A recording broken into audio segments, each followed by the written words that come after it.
Hey guys, what is going on? Welcome back to Tech Pro, and today I have a bit of a different video for you guys because I want to go ahead and talk about graphics cards today and why you should get a higher end one or why you should get a lower end one depending on what you're doing. Now, obviously right now we're in a pretty weird time here in 2020, and gaming is a really popular thing at the moment, and PC prices are just shooting up, and PC part prices are just shooting up, which is pretty crazy. For those of you out there looking to build a PC and the prices are just through the roof. But then at the same time, it's like, it makes sense, So I'm going to be going over these three graphics cards that I have behind me here, just to kind of take a look at why each one might work for you.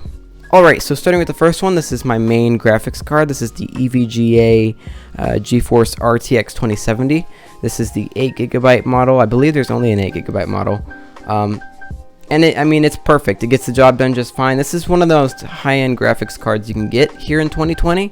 And it's certainly really overkill for even what I do. But I was like, you know what? I might as well go ahead and buy something that's better than anything you own. No, I'm just kidding. So this is a really awesome graphics card for the money. I picked this guy up for about $400, which is a really good deal for this specific one. This is a bend model, which means you're getting a really awesome overclocker.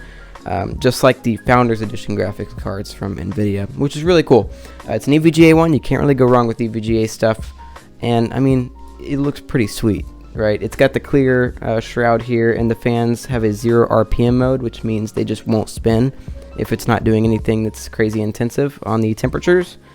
And, it's a really cool card. For the I/O here on the back, we have a lot of really good stuff going for it.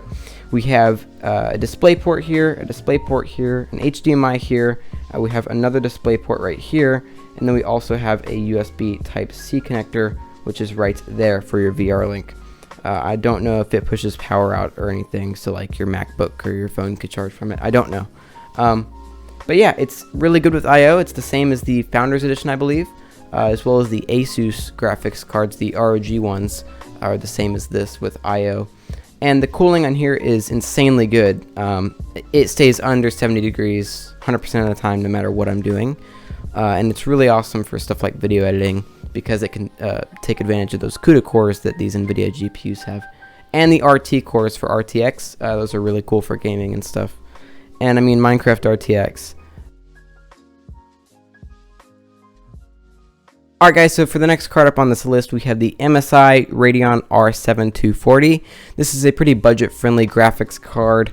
Has 2GB of VRAM, which is DDR3, so PCIe 3.0, which is good. DirectX 11.2, okay. And then we have a few of the features on the back. Alright, so here's the actual card itself. It doesn't look terrible considering the price point that you're looking at here. It is all black, and all the connectors are black as well, which is kind of nice to see, especially on a card that's this cheap. The actual performance of it is pretty terrible if you're doing gaming and stuff, but if you're just doing like light, casual, esports kind of stuff, perfect card. 720p, maybe 1080p, low, medium settings. It'll handle that all just fine. There's no 0 RPM mode or anything on this, but the fan is not super loud, which is great. The fan is actually pretty quiet on here, considering it's always going.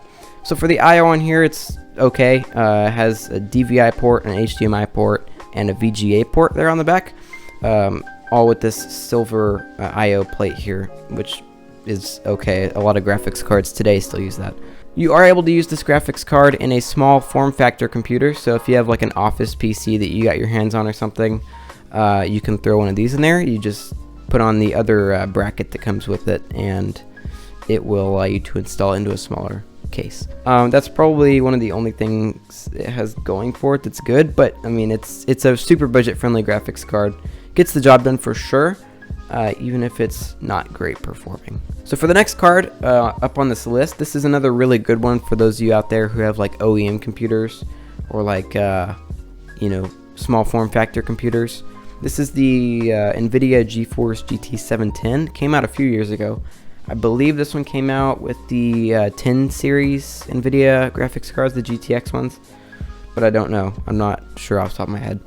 This is a pretty okay one for the money. The box looks a lot cooler in case you're into that, just so you know.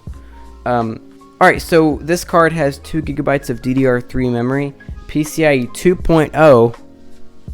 That's okay. And HDMI as well as dual link DVI-D. So yeah, PCIe 2.0 is not great at all. That's really old. That was back with the 2nd generation and older Intel processors. The 3rd gen ones brought PCIe 3.0. So if you're running like an old, like really old Dell Optiplex or something, this will be really good. It's got all solid caps on it, which they're bragging about here. That's actually a good thing. So you can see these capacitors on it. They're not like the traditional ones that you'll see on like, you know, standard hardware. These are all solid caps. And my RTX 2070 here also has those. So you know, that's a cool thing. They'll last a lot longer than your standard caps.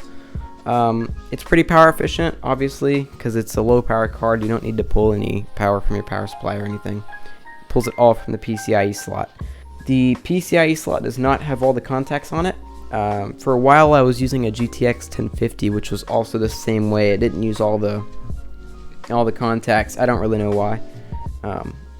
But yeah, so this is another kind of one of those mediocre graphics cards. It'll work, it's decent, but in 2020 it might work. Well, you know, you just have to find out. You can probably find these on eBay for like 20, 30, maybe 40 bucks.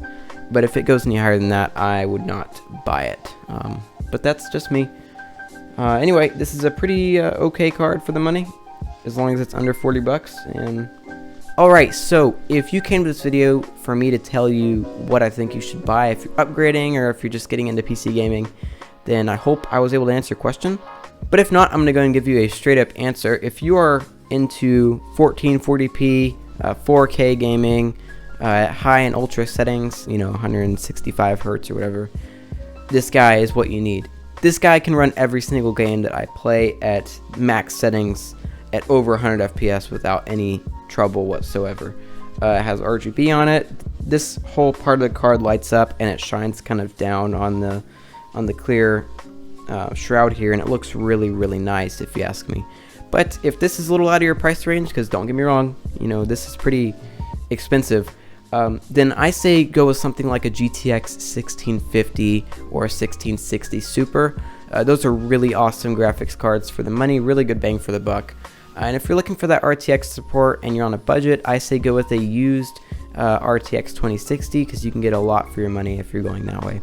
Now, if you want to go used and you don't really need the RTX stuff, go with a GTX 1080 or 1080 Ti. You can find really killer deals on those, 400 bucks or less for a 1080, which is really good, and that's able to compete with something like a 2070 without any trouble. Now, obviously, the 2070 is going to be a little bit more powerful because it's newer and it's more optimized, but like I said, if you're just looking for best graphics card for your money, GTX 1080 off eBay or something is really, really good bang for the buck. So always be mindful when you're buying off of places like eBay. A lot of people are selling their graphics cards, and they don't tell you this, but they're mining cards, which is not a terrible thing, but that means you're going to get less life out of your graphics card. So yep, I'll link a few things down in the description below that I recommend. My website is also linked down below, which will have a list of my favorite graphics cards of 2020, used and new. So definitely go and check that out. And I'm actually rebuilding my website pretty soon, so if you click on the link and it's broken, chances are I'm changing it in a few days. So keep that in mind. Anyway, that's going to do it for this video, guys. Thank you so much for watching, and I will see you all in the next one. And now they do know that I have an RTX 2070. I don't lie. I don't know why they think I lie. Stupid.